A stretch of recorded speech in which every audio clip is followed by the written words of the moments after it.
अस्सलाम वालेकुम व्यूअर्स। हुकूमत पाकिस्तान ने 31 अक्टूबर 2023 तक टैक्स रिटर्न फाइल कराने के हवाले से आखिरी तारीख मुकर्रर कर रखी है और कुछ कहना कबल अज़ वक्त होगा कि क्या एक्सटेंशन होगी या नहीं। तो इस लिहाज से ज़रूरी है कि जिन लोगों ने अभी तक अपना टैक्स रिटर्न फाइल नहीं कराया वो अभी आज ही से कोशिश करें। टैक्स रिटर्न के हवाले से सबसे पहले आपको बता चलूँ कि रजिस्ट्रेशन का अमल होता है। जिन लोगों ने अभी तक अपना इनकम टैक्स रिटर्न फाइल नहीं कराया उनके लिए ज़रूरी है कि वो अपनी रजिस्ट्रेशन कराएं और इनकम टैक्स फाइल कराएं। सबसे पहले आप इनकम टैक्स यहाँ पे क्लिक करेंगे आईआरएस के ऊपर, और यहाँ पे जो है आपके सामने एक विजिट खुलेगी। यहाँ पे आप रजिस्ट्रेशन, न्यू रजिस्ट्रेशन पर क्लिक करेंगे, आपके सामने ये विजिट खुल गई है और इसके ऊपर जो है आप अपने जितनी भी रिक्वायर्ड इन्फॉर्मेशन है वो एंट्री करेंगे। मसलन यहाँ पे CNIC करेंगे, उसके बाद यहाँ पे जो है अपना नाम और फर्स्ट नाम सेकंड नाम करेंगे। उसके बाद यहाँ पे आपकी जो मोबाइल सर्विस है वो आप इंटर करेंगे कि मोबाइल लिंक है, टेलीनार है। यहाँ पे अपना सेल नंबर देंगे और उसके बाद ईमेल एड्रेस देने के बाद यहाँ पे आप आखिर में जाके यहाँ पे अपनी लोकेलिटी और अपने घर के हवाले से एड्रेसेस वगैरह देंगे और उसके बाद यहाँ पे ये कैप्चा एंटर करेंगे। और कैप्चा एंटर करने के बाद जब आप सबमिट करेंगे तो आपके पास एक मैसेज आएगा जिसके ऊपर ये लिखा आएगा कि आप जो है अभी इनरोल्ड करें।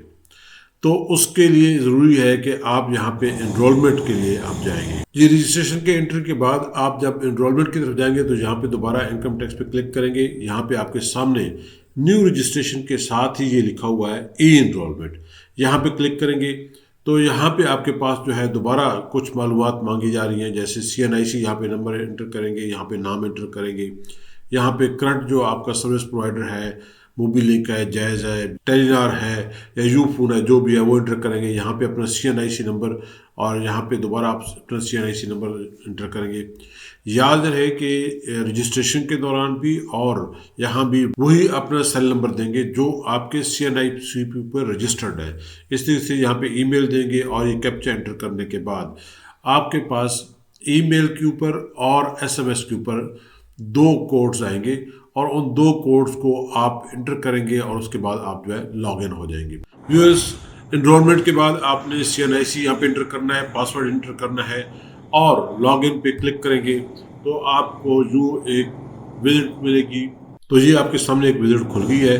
अब इसके ऊपर जाके आपने यहाँ पे अपना ई फाइल रिटर्न फाइल करना है। जी व्यूअर्स, ये जिन साहब को मैं जमा करा रहा हूँ, इनकम टैक्स फाइल करा रहा हूँ, उनका आप देखें तो यहाँ पे इसको 3-4 नोटिस आ चुके हैं। मसलन 2019 का एक नोटिस आया हुआ है 104, इनको जो है 114x4 का नोटिस आया हुआ है।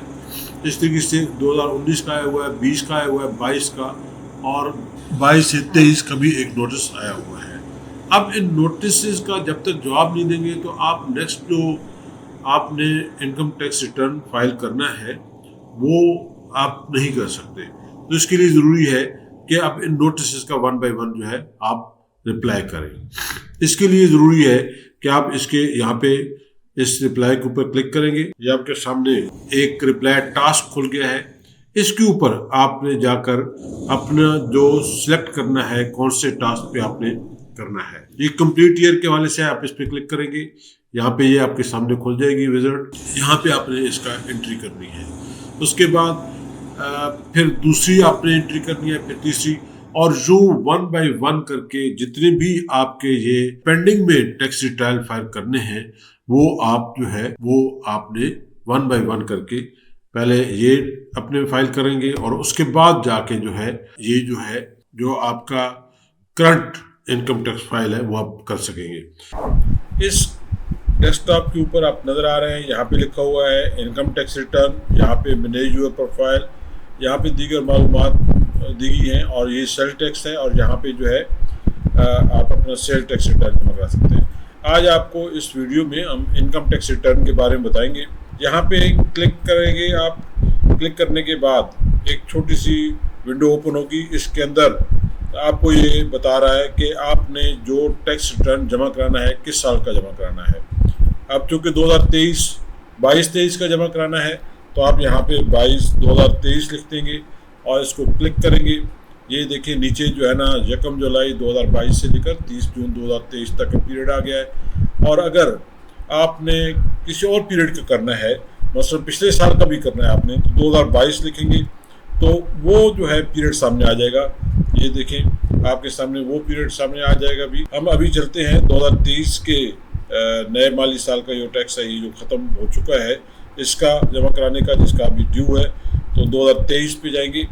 2023 पे क्लिक करने के बाद ये हमारे पास एक नई विजिट खुल जाएगी। यहाँ पे चूँकि ये पहले थोड़ा सा मैंने काम किया हुआ है तो इसमें एक और बताता चलूँ कि अगर आपने काम किया हुआ है, आपने पहले से सेव किया हुआ है, तो आप यहाँ पे ड्राफ्ट में जब आएंगे तो यहाँ पे जो है वो आपको दिखा रहा होगा IT डिक्लेरेशन 1 या 2 जो भी है। तो यहाँ पे क्लिक करेंगे तो आपका जो सेव शुदा यहाँ पे टैक्स रिटर्न है वो आ जाएगा। और यहाँ पे इस जगह पे यहाँ पे क्लिक करेंगे, ये जो पेंसिल बनी हुई है तो ये आपके पास वो पुराने वाला डेटा खुल जाएगा। ये भी देखिए ये विंडो जो है मैंने क्लिक किया है, ये खुल रही है, ये आपके सामने आ चुका है। यहाँ पे आपने जो इनकम टैक्स है आपकी बेसिक पे से जो है वो अपने जमा करानी है। जैसे ये आपके सामने लिखा हुआ है, यहाँ पे जमा कराएंगे आप 5,35,320 पूरे साल की, यानी कि जो आपकी बेसिक पे है यहाँ पे आप जमा करेंगे। इसको आप देखने के बाद आप टैब दबाएंगे, टैब के बाद ऑटोमेटिकली ये नीचे वाले में चले जाएगा। यहाँ पे आपके जो टोटल अलाउंसेज हैं यानी बेसिक पे के अलावा जो अदर अलाउंसेज आपके वो आप जमा करा, और उसके बाद आप टैब दबाएंगे। अगर उसके बाद आपका कोई और प्रॉफिट वगैरह या कोई वैल्यू एक्विजिशन वगैरह है तो ठीक है, अदरवाइज आप कैलकुलेशन पे चले जाएंगे, यहाँ पे क्लिक करेंगे, ये आपका ऑटोमेटिकली ये वाले कॉलम जो है ये फिल कर देगा और यहाँ पे जो है आपकी टोटलिंग आ जाएगी। अब उसके बाद ये सैलरी का मरहला तमाम हुआ, नेक्स्ट प्रॉपर्टी पे जाते हैं। यहाँ पे जो है आपकी प्रॉपर्टी रिसीट्स और रिडक्शन के हवाले से है, ये एक विजिट खुल रही है, इसमें बहुत सारे कॉलम्स हैं।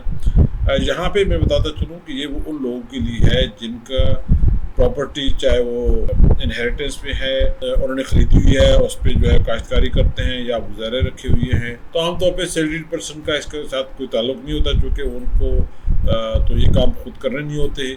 अगर उनके बाबा अजदाद या बहन भाई कर रहे हैं तो उनकी अपनी आमदनी होती है, वो अपने टैक्स रिटर्न में जमा कराएंगे।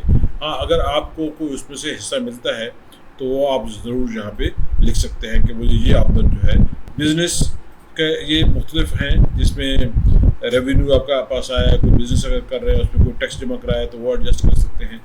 तो आमतौर पे बिजनेस भी इम्प्लाइज होते हैं, वो नहीं कर सकते।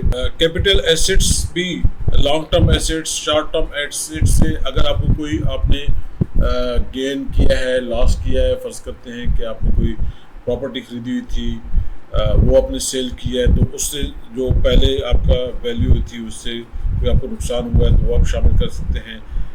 कोई आपने अगर नई प्लॉट वगैरह ख़रीदा है तो वो आप उसको यहाँ पे ऐड कर सकते हैं। ये जो अदर रिसोर्सेज है इसके अंदर आप अपनी दीगर चीज़ें लिख सकते हैं। मसलन ये अभी आपके सामने मैंने खोला है, यहाँ पे मैंने डाला है 1,98,000। ये इनकी कोई 2 मकान हैं जो कि किराए पे लगी हुई है, जिनमें सालाना जो उनको आमदन है वो इतनी हो रही है, और चूँकि 2 लाख तक जो है ना वो छूट होती है तो वो मैंने एग्जाम्प्ट में लगा दिया, तो एक क्लास इस पे ऊपर से टैक्स वगैरह या इनकम टैक्स वगैरह नहीं लगेगा।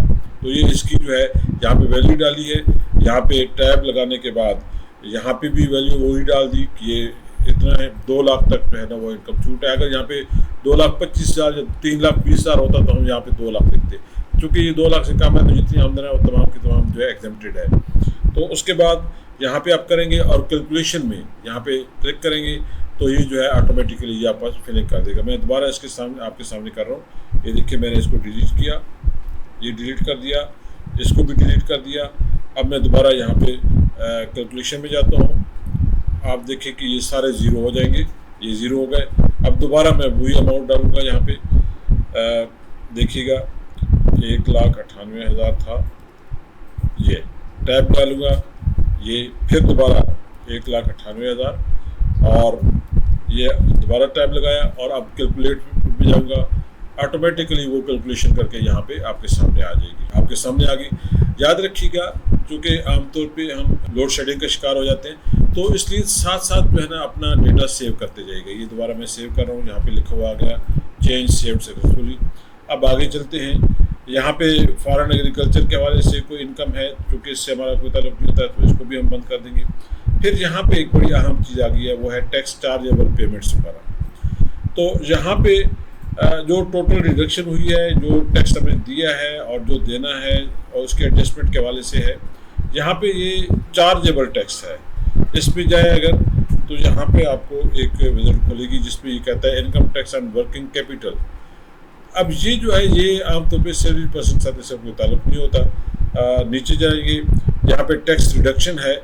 यहाँ पे दो किस्म के चीज़ें आपको नजर आएंगी। एक ये लिखा हुआ है कि बहबूद फंड के हवाले से अगर कोई आप लोगों ने जमा करा हुआ है। दूसरा ये फुल टीचर्स के हवाले से है। अगर तो आपका पेशा ऑक्यूपेशन जो है टीचर है, तो यहाँ पे जितना आपने टैक्स जमा कराया है वो आप डालेंगे। ऑटोमेटिकली यहाँ पे जो है आप कैलकुलेशन करेंगे तो यहाँ पे आपकी टैक्स रिडक्शन आ जाएगी, यानी वो जो आपको टैक्स की छूट दी हुआ है। इस तरीके से कुछ और पेशे हैं, ऑक्यूपेशंस हैं जहाँ पे टैक्स छूट है, तो वो भी आप लिख सकते हैं। लेकिन ये स्पेशली टीचर्स के हवाले से है। अगर आप टीचर नहीं हैं तो यहाँ पे आप जो है वो नहीं डालेंगे। इस तरीके से यहाँ पे टैक्स एडजस्टमेंट में आते हैं। तो यहाँ पे जो है आपने साल में जितना टैक्स जमा कराया है, यहाँ पे याद रखिएगा, अगर आपने कोई बैंक से अमाउंट निकलवाई है इकट्ठी जिस पे आपने टैक्स विदहोल्डिंग टैक्स दिया है, वो भी आप लिखेंगे। इस तरीके से अगर आपका इनकम टैक्स जो सैलरी पे डिडक्शन हुई है वो भी आप लिखेंगे। आपने कोई और गाड़ी बेची है, खरीदी है, उसके ऊपर जो टैक्स वगैरह अदा किया है, प्रॉपर्टी को आपने दिया है, तो ये मुख्तलिफ किस्म की मदात है, यहाँ पे लिखेंगे। ये देखिए, गाड़ी के रजिस्ट्रेशन के हवाले से है, इस तरीके से प्रॉपर्टी के हवाले से आता है। तो वो सारे, या प्रॉफिट के ऊपर कोई आपने टैक्स दिया है, बावक़्त आपने कोई इन्वेस्टमेंट की है बैंक के अंदर, तो उसके ऊपर जो है आपका टैक्स लगा है, तो वो आप जमा कराएंगे। ये सैलरी एम्प्लॉय के हवाले से जो इनका टैक्स टोटल जमा हुआ था साल में, जो इन्होंने डिडक्शन हुआ है, वो यहाँ पे लिखा है और फिर कैलकुलेशन के ऊपर क्लिक कर दिया। अब उसके बाद आगे चलते हैं। आगे इसके अंदर यहाँ पे जो है कम्यूटेशन पे आ जाए, तो कम्यूटेशन में आपको वो तमाम तर जो आपने एंट्रीज की है अब तक, वो सारी यहाँ पे आ जाएंगी। मसला ये देखिए, वही सैलरी, बेसिक सैलरी है, वो जो इनकम अदर रिसोर्सेज है, ये एग्रीकल्चर का इनका 13,000 कोई हेरिटेज पे है जो इनके बहन भाई करते हैं, वहाँ पे उसको साल के बाद जो है आमदन होती है, वो लिखा हुआ है। और इसके अलावा ये जो है टैक्स की मद में जो आपने पैसे जमा कराए हैं, नॉर्मल टैक्स कितना है, और ये इनमें का जो टैक्स जमा हुआ है टोटल, उसमें से जो रिटर्न होना है वो यहाँ पे 2,0947 रुपये इन्होंने फालतू टैक्स जमा कराया हुआ है, जो कि इनके आमदन से ज़्यादा है। उसके बाद आगे चलते हैं। अब ये वेल्थ स्टेटमेंट है कि आपके पास जो पैसा आया है साल में, इसको आपने कहाँ खर्च किया और आपका जो एसेट्स है इंक्रीज हुआ है, डिक्रीज हुआ है। ये जो है एक स्टेटमेंट है जिसके अंदर आप देखेंगे कि यहाँ पे साल में आपने जो खर्च किया उसकी तफसीलात है। मसला आपने टोटल टैक्स कितना जमा कराया है, ये आ गया आपके सामने। अगर गाड़ी रखी हुई है तो गाड़ी पे कितना खर्च हुआ है, पेट्रोल की मद में, मेंटेनेंस के मद में, वो सारा यहाँ पे अप्रॉक्सीमेट आप दे लेंगे। इस तरीके से इलेक्ट्रिसिटी के बिल जो है टोटल कितने जमा किए हैं, बिजली पानी के मद में, गैस के मद में, टेलीफोन पे आपके घर के जो डिपेंडेंट लोग हैं, आपके बेटे हैं, बेटियां हैं, वाइफ है, या कोई भाई आपसे आपके डिपेंडेंट रहता है, तो उसके जो टोटल बिल है आप देते हैं वो। इस तरीके से मेडिकल पे जितना खर्च हुआ है, एजुकेशन, बच्चों के एजुकेशन पे कितना खर्च किया है, और उसके बाद आपका जो बाकी जो खर्चा है जिसमें बेशुमार अशिया आती हैं, कुछ जैसे जूते खरीदे हैं, घर का बाकी खाने पीने का सामान है, वो कपड़े खरीदे हैं, कोई शादी ब्याह पे गए, कोई फंक्शन पे खर्च हुए हैं, जो भी आपका पैसा खर्च हुआ है, तो ये जो है आपके तमाम तर अखराजात। अब ये सारा जो आपने दे दिया है, इसकी कैलकुलेशन जो है ये ऊपर आपको नज़र आ रही है कि टोटल जो है आपने साल के अंदर 8,73,916 रुपये खर्च किए हैं। अब देखना ये है कि आपके इस पैसे का इजाफा हुआ है, जो आपकी टोटल आमदन है उससे बढ़ गया है, कम हुआ है, और उसके बाद ये भी देखना है कि पहले आपके अखराजात क्या थे, आपके पास एसेट्स क्या थे, क्या गाड़ी थी, कोई प्लाट थी, वो सारी इंदराज यहाँ पे आप करेंगे। और अगर कोई आपने बॉन्ड्स वगैरह खरीदे हुए हैं या कोई अपनी प्रॉपर्टी प्लाट वगैरह खरीदी, जैसे आप देखिए ये एक प्लाट है इनका, इसकी कीमत यहाँ पे लिखी हुई है। इस तरीके से एक और प्लाट है जिसकी कीमत यहाँ पे लिखी है। ये जो है बॉन्ड्स ये खरीदी हुई है उन्होंने, और उनका है ये दोनों, ये देखिए ये कोई 750 के 200 बॉन्ड है, उनकी कीमत लिखी हुई है। इस तरीके से ये इनके पास कैश है 30 जून 2023 को जो कैश इनके बैंक अकाउंट में था, चाहे एक बैंक का अकाउंट है, चाहे 2 है या 3 है, सबके अकाउंट्स मिला के जो है वो यहाँ पे टोटल कैश लिखेंगे। तो ये आपके पास टोटल जो है ना आमदन हो गई है। और उसके बाद जो आपने अगर कोई कर्जा लिया है तो यहाँ पे लाइबिलिटीज़ की शेप में लिखेंगे और कि मैंने कर्जा लिया है। अगर पर्सनल लोन किसी से लिया है तो लोन लिया उसका इंदराज करेंगे, उसका CNIC नंबर। और अगर आपने किसी बैंक से लिया हुआ है या किसी कंपनी से लिया हुआ है तो उसका जिक्र यहाँ पे करेंगे, और जो अमाउंट आपने ली है लोन के तौर पे वो भी यहाँ पे जिक्र करेंगे। और उसके बाद कैलकुलेटर पे आप क्लिक करेंगे तो आपकी सारी कैलकुलेशन सामने आ जाएगी। अब ये सबसे अहम और आखिरी मरहला है जहाँ पे आपने रिकॉन्साइल करना है कि टोटल आपकी आमदन कितनी थी पिछले साल, इस साल कितनी हुई है। अभी आपके सामने नज़र आ रहा होगा कि अभी इस साल आपके जो है ना ये टोटल जो आमदन है एसेट्स को मिला के सारा कुछ ये 60,38,000 बना है। और यहाँ पे जो है जो पिछले साल थे वो 58,88,560 रुपये था। अब इसमें तकरीबन इजाफा हुआ है आपका 1.5 लाख रुपया। और ये जो है आपके टोटल पैसा जो इस साल आप पास आया है 10,23,916 रुपये, आपका खर्च हुआ है 8,12,916 रुपये। ये तफसीलात यहाँ पे लिखी है, आप इस तरीके से इसमें डालेंगे। 2,11,000 रुपये जो है आपका एग्जम्प्टेड है। और इस तरीके से यहाँ पे जो है आपके पास आ गया कि आउटफ्लो आपके पास इतना पैसा आया है। अब ये जो है रिकॉन्साइल ज़ीरो किया हुआ है, लेकिन याद रखें कि इसको ज़ीरो करने में थोड़ा सा आपको कैलकुलेशन करनी पड़ती है। अगर कोई पेमेंट आगे पीछे करेंगे, जैसे फ़र्ज़ करते हैं कि मैंने ये 65,000 डाला हुआ है, वहाँ पे 65,000 के बजाय मैं यहाँ पे अगर फ़र्ज़ करें कि डालता 45,000। अब आप देखिएगा, इसको मैंने टाइप किया और यहाँ पे कैलकुलेशन पे मैं गया, मेरी सारी दोबारा रिकैलकुलेशन होके अब रिकॉन्साइल पे मैं जाऊँगा, चेक करूँगा कि वहाँ पे मैंने कोई पैसे ऐसा तो नहीं है कि जो एडजस्ट करना है। तो यहाँ पे आप देखिए एंड पे आपको नज़र आ गया कि 11,000 रुपये उसने कहा है कि आपका जो है वो आपका अभी रहता है जो कि एडजस्ट करना है, रिकॉन्साइल करना है। तो मैं दोबारा जहाँ पे समझूँगा कि मेरा एक्सपेंस ज़्यादा हुआ है, अंदाज़ा मैंने गलत लगाया है, मैं दोबारा उस पर जाके उसको ठीक करूँगा या उस पर इजाफा या जो भी है वो करूँगा। तो उसके बाद रिकॉन्साइल ज़ीरो हो जाएगा और यहाँ पे मैं दोबारा भी कैलकुलेशन करूँगा। तो ये रिकॉन्साइल जब तक ज़ीरो नहीं होता उस वक्त तक जो है आप अपना टैक्स रिटर्न जमा नहीं करा सकते। अब ये ज़ीरो हो गया है, अब इसको मैं सेव कर लूँगा। सेव करने के बाद मैं इसको पूरा दोबारा रिव्यू करूँगा और देखूँगा कि साल में कोई ऐसी चीज़ तो नहीं है जो मैंने परचेज़ की हो या सेल की हो या किसी से कर्जा लिया हो या कोई फालतू आमदन आई हो जिसका मैंने अभी इदराज नहीं किया। और फिर उसके बाद अपने जो अखराजात हैं जो मैंने एसेट्स लिए हैं पर्सनल एक्सपेंसेस की सूरत में, उनका इदराज ठीक हो गया है। जब ये सारी तसल्ली कर लूँगा तो उसके बाद जो है वो मैं यहाँ पे सबमिट करूँगा और उसके बाद एक कोड होता है जो कि आपके पास मौजूद होगा, अदरवाइज़ दोबारा जनरेट किया जा सकता है और वो कोड आप डालेंगे तो आपका टैक्स रिटर्न जो है जमा हो जाएगा। उम्मीद है कि आपको ये वीडियो पसंद आई होगी।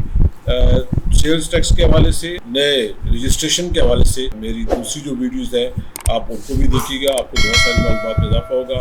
उम्मीद है कि आप इस वीडियो को सब्सक्राइब करेंगे और बाकी दोस्तों को भी बताएंगे ताकि वो इससे फ़ायदा उठाएँ। अल्लाह हाफ़िज़।